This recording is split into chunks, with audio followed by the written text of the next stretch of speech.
operate in truth, right? Operate in truth. Tell the truth.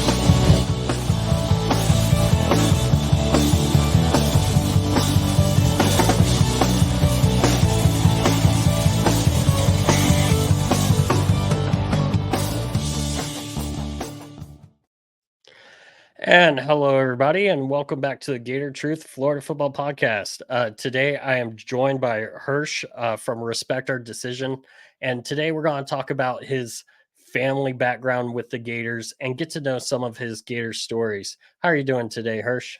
I'm doing great, brother. I'm so glad to be on, man. Thank you for having me. It's been a long, we've been talking about this for a while, ever since you got started. You started right after us, I believe. It was about a month. Yeah, it was about a month. I remember because I'd been doing test episodes, mock-ups, sending it to people to get feedback. All of a sudden, I see Respect Our Decision drop. I'm like, well, great. There's a new one on time. But you know what? It's all love for the Gators. And, of course, that's what makes being a Gator game so great. Or Gator fan. Oh, geez. Yeah, sometimes the games are great. But, Yeah. I mean, that Utah game, which was our first game we had either of our podcasts, that was amazing to cover. Yeah, man, we jumped out of the chute at the right time. Excitement has waned a little bit, but hopes are maintained. For sure. So I guess let's go ahead and get into it. And so I'm going to ask you, Hersh, how did you become a Gator fan? Oh man, what a story. So I grew up in Metro Atlanta. I was born in 1977. I grew up in Metro Atlanta in the 80s. Early 90s, I'm living in Atlanta, and Georgia Tech wins a national championship, and I'm like 11 years old. And excuse me, I'm about 13 at the time.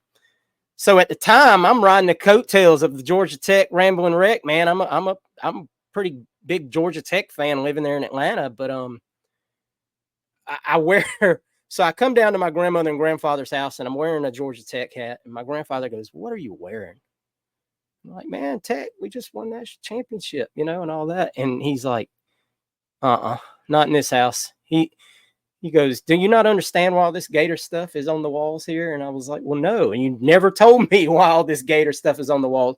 And I'm really just finding myself into liking football at the time. I was always a big baseball guy growing up, huge baseball fan, Braves fan in the 80s, even when we stunk. But I'd really started to come into being a football fan. Of course, Falcons stunk too. So, in Atlanta, it was just like football sucks. So he starts talking to me, and he's like, I played at Florida in the 40s, and he actually lost a year or so because he was there during World War II. And he goes, and then I went back and coached for a couple years as what was essentially a grad assistant back in the 60s, as he was getting another degree. And he had a stint in between of being a high school coach. And he starts telling me, he's like, "And look at that. You see that football sitting over there?" He goes, "Go read that football." And it says, "To Sandy, one of my dearest friends, love always, Steve." And it was from Spurrier. And I was like, at the time, I had just kind of learned who Steve Spurrier was. Like I said, we're in 92, 93 era now. And he tells me, he's like, "I sat in that man's living room when he was a recruit in Tennessee." Wow. And he's telling me that he's like, "That's how I know Steve Spurrier." And some of this, the details will be a little foggy because, like I said, this is good God, 1992. When he's telling me this story. And I don't want to say he pressured me into being a Gators fan at the time, but he kind of did a little bit. And my dad had always kind of been a Florida fan, but my dad didn't watch a lot of college football. He watched more pro football. And my dad was a football coach, so he was always pretty much not home anyway. He was always coaching. And my grandfather was a high school coach, so they always talked about football. So that's where I finally got into it. And then, of course, that is the perfect time, though, to become a Gator fan, because what happens right then? Spurrier goes on his roll. I mean, I remember Danny playing, his first year there vaguely. I mean, I don't remember it like it was yesterday or anything, but we go on that roll, and I remember my grandfather telling me, you know, the one thing I want to see before I'm not here anymore is I want to see my Gators win a national championship.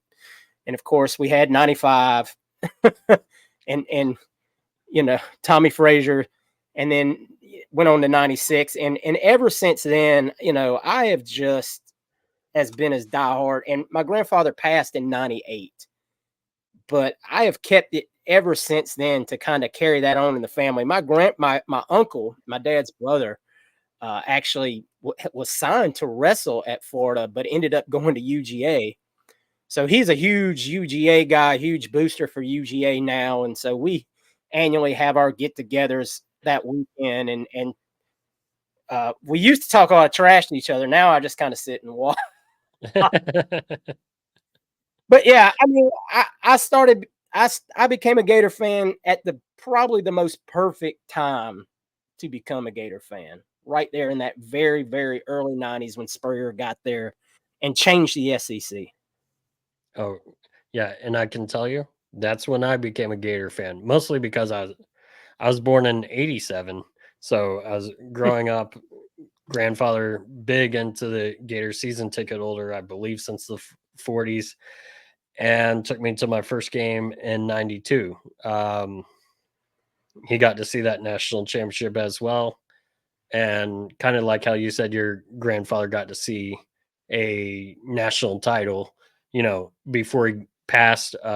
My Yeah. grandfather, his last 3 seasons were national title, Heisman national title, 6, 7, 8, and then passed right before '09. So That's it's kind of kind of happy amazing. man. I mean, you know what I'm saying? I mean, if there's ever a time for a man that loves his Gators to go, that was the time. Yeah, definitely. God I bless mean, their souls, man. I mean, I remember to this day the phone call that I had with my grandfather the morning after 96, you know, after we beat FSU. And it was just, he was walking on air. You could hear it in his voice for a man that didn't show a whole lot of emotion. yeah, doesn't show emotion, but he did that day, right? Absolutely. For sure. No, that's awesome. Um, so we've talked about, you know, family history, your grandfather. What are some of your personal favorite memories? And it could be on the field results or just things you've done at tailgates or inside the game. What are your favorite memories? Um, Sadly enough, I don't get to go to games near as much as I would like to, and it's been a while since I've been down there. So most of my favorite moments will just be, you know, what we saw on TV and whatnot. Obviously, like I just mentioned, 96, that night of beating FSU and getting to speak, you know, and just the pride I had of knowing that my grandfather was on cloud 9 because he got to see his Gators finally win that national championship. That will always be my number one moment. Like you can't beat that from the emotional standpoint of it. Obviously 2006 pretty special. 2008 though, my son was 6 then, my oldest son. And that was really special because I was teaching him about football, and he had his little Tebow jersey and all that good stuff. And he was just where you didn't understand it. Obviously, he's 4 in 06. In 08, he's old enough to kind of understand that the Gators won, and he's got his Gator stuff. And even though he's not, you know, he doesn't know what's going on technically. He knew the Gators won, and we were getting new shirts and we were getting new hats. And Daddy was happy, and you know, all that great stuff. You can never beat the championships. I mean, they're just second to none. Beating Georgia the year after Rick stormed the field, though, to me is a personal favorite. Just because I just remember how bad I wanted us to win that game. I'm living in Georgia. It always amps it up to me. Any of the games against Georgia are always way up here. I can imagine. Because you live around them 24/7 and all they do. And it's, you know, it's obviously 10 times worse now because back then they didn't talk a whole lot of trash. it was just mainly like, well, maybe next year's our year. You used to see the articles in the AJC saying the streak has to end sometime, but Florida losing to Georgia Georgia losing to Florida all the time, and yada yada yada. And I'm like, well, maybe not in this lifetime, but but with all things in college football, the winds change, and here we are. I don't have a whole lot of other, just moments that outshine the other as far as that goes. I've just learned that, and as you get older, they're all just you kind of take them all as big moments. Obviously, you talked about it a minute ago. The Utah game probably was the last one that I was just really, man, it feels damn good to be a Gator right now. Yes. And it felt like at that moment, like, man, we're getting there. We're getting back. And here we are. Now we're back to maybe we can show some progression this year. And you just hope that eventually here.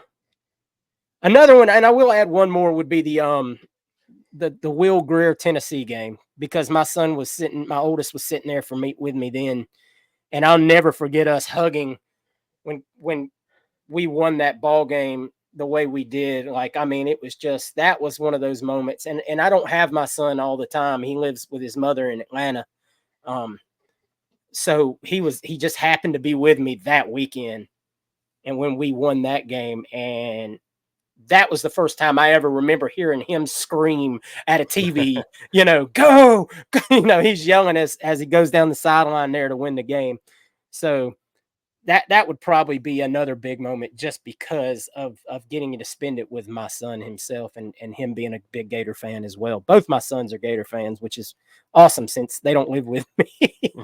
Yeah, and they live in Georgia, and you never know. Yeah, exactly. Yeah.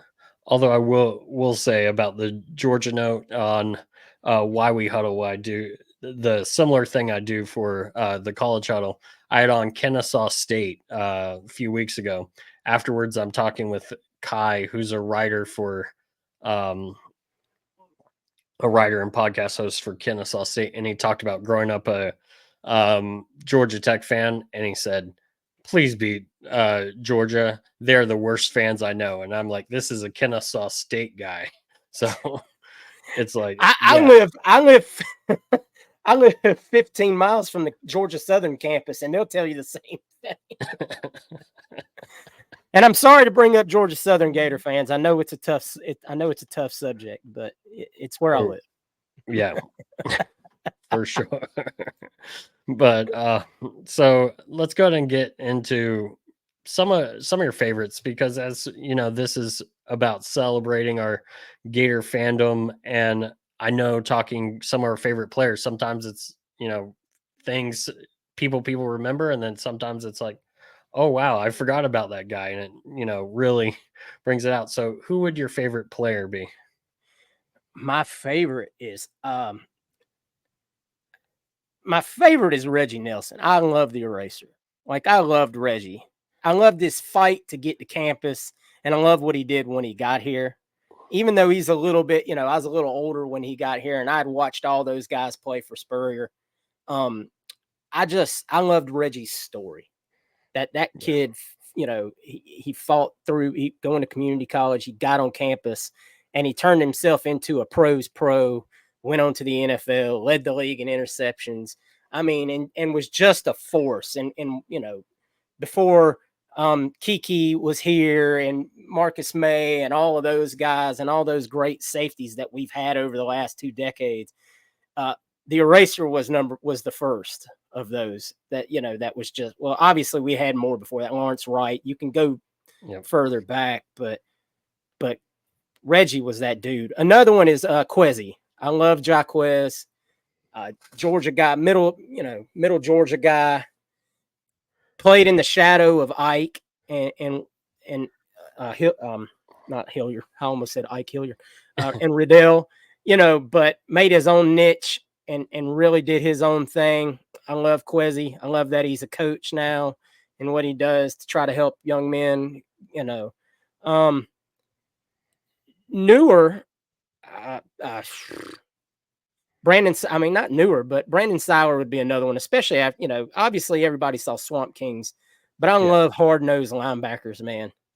Him, Jared Davis. We've been so blessed with so many great college middle linebackers. Obviously, Brandon Sight, but I loved Brandon Seiler, man. When he used to come out with those chains on, that dude just looked like a menace.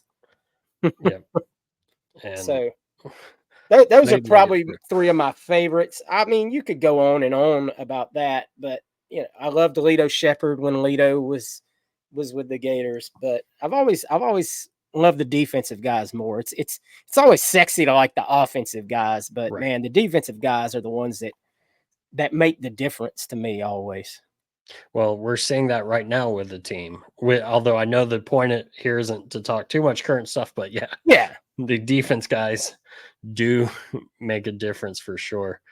And well, and hopefully they will this year. I think they've got a good group that's grown up a little bit, and I think if they stay healthy, I think you'll see some really good things from them this year. But like you said, don't want to go too far into that. But and going back to Reggie Nelson real quick, I will tell you, one of my personal favorite memories was 2007, which is actually the last game my grandfather attended. That was the Alabama game where it was like the 100 years of Gator football celebration.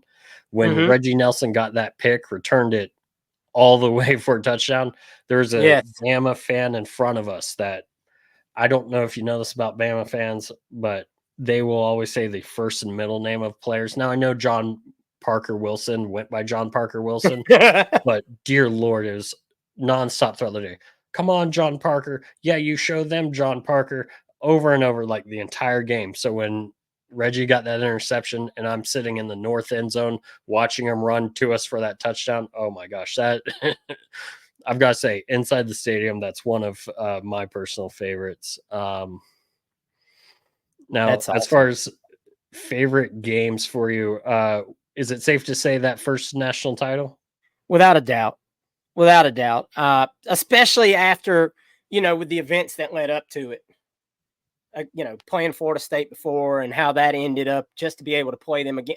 How many teams get to say they played their rival in the national championship and then just mop the floor with them? Like, you don't get to say that. I think 2006 might have been the most gratifying because no one on earth gave us a chance. But that 96 game has so many special memories for me that will always be my number one. But yeah, that 2006 game is a close second, especially when you lead off with Ginn getting that touchdown on the return. Yep. Reggie Nelson was held still to this day, and then just mop the floor with him the rest of the game against, a team that nobody thought should have been in the championship. Nobody was picking us to be there. Everybody was mad that we did get to go, and then we just took care of business. And Urban, let everyone know what he was about. Sadly, he didn't hang around to do more of it than he did, but it is what it is. Yeah, but hey, I will take what we got with him. I'll always take 2 championships over anything. You can't. Anybody that says different is just being sour grapes. There is no other way to look at that. So looking forward, and I guess I mean this more in an open kind of way, not so much for the team, but I'm sure that impacts it. What are some things or some memories you're hoping to make in the future, whether it's with your sons or, whatever involving the Gators? Yeah. So my oldest son is Ben. I've got pictures taken of him and me standing in front of the goalpost and with the Heismans and with the national championship trophies. So he's experienced that. My youngest, he's gotten through that. He's kind of at that stage a little. Now he's a little older. He just turned 14. But when he first started to like the Gators, he was at that same stage I was when I started to like the Gators, right in that 11 to 12, and understanding what football was and where he could watch it and kind of understand the gravity of the situation and all of that. And he wants to go so bad. So I've told him, I was like, I don't know how we're going to make it work. but that is my biggest to-do list as far as the next game I go to is to make sure he is with me and gets to experience that crowd. Yeah. I don't care about taking him to a tailgate or anything like that. I mean, I just want to get him in that stadium and let him understand what you see on TV, what it feels like. Because he's like, is that place loud? When your son asked him, is it loud in there? I was like, you have no idea. He goes, I bet it is. They said there's like 90,000 people there. And I'm like, yeah. I said, and when they're behind it, there's nothing louder that you'll ever experience. Amen to that. Like full on, it's all right up against the field. How tall the west and north stands are. It's all built to trap that sound in. Yep. And I want him to feel that. I want him to feel that building shake, and just because you'll never forget it. And I know he won't. I don't even care what the outcome of the game is. Obviously, I want us to win. And if I had to pick the game, I'm probably gonna pick one that works to that advantage. Oh man. But if you pick one like an Alabama 2021 where we're not expected to win, but that place goes absolutely nuts. Absolutely. I mean, yeah, for sure. Oh, if you could get into that, without having to pay off your house note. Yeah. For sure. And so if anyone ends up with extra tickets this year, feel free to reach out to Hersh. I'm sure he'll gladly talk to you. Let's see if we can't get his son to the swamp. There we go. Yes. And so I figured we would do just a few fun, quick questions, just a little thing on the end. I'm trying to think of more, but for now, I figured whatever you got. Yeah, let's go ahead and throw this out there. So, especially now that we have college football 25 and you can do a ridiculous ton of these, what is your favorite uniform combo? Oh, Jesus. I actually, the first one I played with I went with the blue throwback Pell helmets and the white jerseys and the blue pants. To me, that's just old fat. I like the throwbacks. I really like the throwback unis. I didn't do the black unis. That my son will do the black unis because to him that's cool. To me, it's just kind of it is what it is. I've done the all blues. I like the all blues a little bit with the orange helmet. No blue helmet with blue pants and blue jerseys. But I primarily stick to the throwbacks. I love the throwbacks, man. I love it when they wear the old time helmets. That just looks really sharp on the new style helmets that they use. Okay. And who is your least favorite rival? And I ask this because sometimes that shows when you started watching Gator football. Saying Georgia is low hanging fruit. Florida State's obvious. Everyone takes Florida State. I hate Tennessee. I absolutely hate Tennessee. I don't like their fans for the most part. I don't like their team. I don't like the way that they feel like they are something that in my lifetime they've only ever really been once. Even when Peyton was there, they had some really good teams. They never beat us. Like I said, it's low hanging fruit to say Georgia. I live in Georgia. It's easy for me to say Georgia. Florida State, everyone that's a Gator fan hates Florida State with the same passion of 1,000 suns. But I really hate Tennessee. I don't like LSU either, but I respect LSU a lot more than I do Tennessee. At least they've won something, been there, done that. Tennessee and Miami. And Miami's trying to creep up there, but we don't play them enough for me to call them a rival traditionally. Right. And I get that. But as far as annoying fans, they are definitely up there. Them have the same amount of they feel like they're owed everything, and like they're owed a respect. I guess because they recruit. I couldn't tell you. I'm old So, enough to say I've never seen Miami win an ACC championship.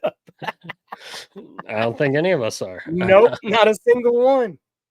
So, one last one before we get out of here. Who is someone, and this is not quite a Gators question, but what is a team that you enjoy watching that is not the Gators? Oregon. I like watching Oregon. I like what, obviously the uniform combinations and all that nonsense are what they are. I like just what they do up there. I like the way they carry themselves for the most part. I like what Dan Lanning is doing. I'm really keeping an eye on him because I think with the resources he's got, I think he's really good. Obviously, in the short term here, they're not going to be bothering us in any way, shape, or form. I don't feel like so. You can watch them from afar and kind of admire what they're doing. Yep. I don't really have a whole lot of other ones that I pay too much. Like, I still have that part of me that watches Georgia Tech a little bit. Being that I still live in Georgia, there's this kind of unwritten rule in Georgia that you have to have a Georgia team. But since I live so close to Georgia Southern, like I kind of follow Georgia Southern more. I'll go to Georgia Southern games because I know so many people around here that always have tickets. But yeah, I kind of keep my eye on Tech, especially when they're playing FSU in Miami. Yeah. I know Georgia Southern is not friends with Georgia State. Things I've learned recently. Georgia State, just getting that program going, and they've made tremendous strides early on for a program that didn't exist 6-7 years ago. Yep. And Kennesaw State, even newer, starting in the FBS this year. And their greatest stride has been having one of the WWE's top new superstars, Braun Breaker, as one of their players. That's right. So I know you're a wrestling fan. So that's right. Yeah. When I interviewed Kennesaw, that was one of my questions. Who is the most famous football alumni? Famous football alumni, and why is it Braun Breaker? And the poor guy's like, "It is Braun Breaker." When you're a son of Rick Steiner in Georgia, you're a pretty big deal. Yep. Have you ever been to the infamous Scott Steiner Shoney's that's apparently just north of Atlanta? No, I can't say that I have. I've met Scott and Rick multiple times living in Atlanta, working at Publix. I mean, you'd meet WCW guys. It was like seeing regular people walk in some of these, especially if you work near the Fayetteville store, because they would train over that way. So Ric Flair, the Steiners, any of those guys. I saw Eddie Guerrero when he was at WCW, the late Chris Benoit, even though you say what you will, but I saw all those guys frequently come in. So, but no, I've never been to a Scott Steiner Shoney's. Yeah. Apparently it's a running joke on some of the, Conrad Thompson podcast. So I just had to ask. I'll have to search that when I get off. I got to find out what's going on there, because I like Conrad's stuff. Yeah. All righty, man. Once again, thank you for coming in and telling us your Gator story. Can you please tell everyone where to find you and your podcast? Yes, sir. You can find me if you see me right now. You can find me on Twitter at jhershey21, or my handle's Hersh. And you can find me at the Respect Our Decision podcast. You can also find our Twitter, Respect Our Decision, or at Respect Our DCN. You can find us on Facebook, Respect Our Decision. We're available on YouTube or wherever you get your podcast from. We do one show a week. That's our main show, where we try to talk about recruiting and any hot topics that are going on for the week. And we do a weekly Q&A show called The Pod of the People that usually airs on Sunday. If we did one that week. Some weeks we skip, depending on how much stuff there is actually to talk about. As we get closer to the season, we'll do probably more and more. But yeah, man, we're available wherever you get your podcast from. Awesome. Once again, thank you for coming. And for everyone listening, thank you for listening. And as always, go Gators. Go Gators, baby.